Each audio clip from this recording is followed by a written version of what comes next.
بسم اللہ الرحمن الرحیم۔ امام علی علیہ السلام کی خدمت میں ایک شخص حاضر ہوا اور دست ادب کو جوڑ کر عرض کرنے لگا کہ یا علی، کچھ میرے دوست ہیں جو میرے بارے میں غلط سوچتے ہیں۔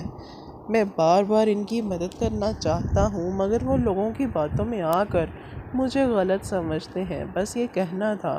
تو امام علی علیہ السلام نے فرمایا کہ اے شخص، کاش انسان کو یہ بات معلوم ہوتی کہ اللہ نے انسان کے وجود میں ایک ایسی طاقت کو رکھا ہے جس کے وسیلے سے وہ کسی کے بھی دماغ میں اپنی کوئی بھی بات ڈال سکتا ہے۔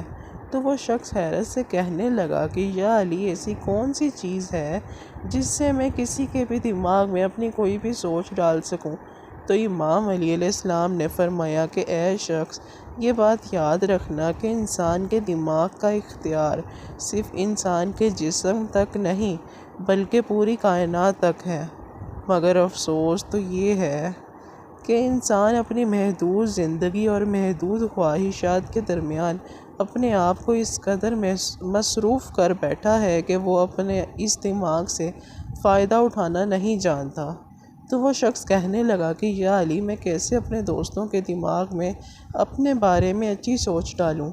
بس یہ کہنا تھا۔ تو امام علی علیہ السلام نے فرمایا، اے شخص، تم ہر صبح فجر کی نماز پڑھو اور پھر اس کے بعد تم خانہ کعبہ کی طرف منہ کر کے کچھ دیر کے لیے پرسکون ہو جاؤ، جب نہ تو تمہارے ماضی کی یادیں تمہارے دماغ میں ہوں اور نہ ہی تمہارے مستقبل کی فکر ہو۔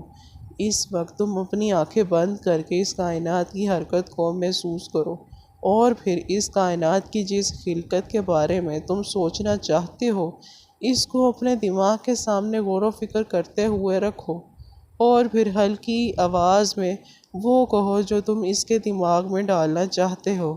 جب تم یہ عمل کرو گے تو اس شخص کے دماغ میں وہ بات آ جائے گی جو تم نے خود اس کے دماغ میں ڈالی ہے۔ امید ہے آج کی ویڈیو آپ کو اچھی لگی ہوگی۔ پلیز ہمارا چینل سبسکرائب کیجیے اور اس ویڈیو کو لائک کرنا مت بھولیے گا۔ شکریہ۔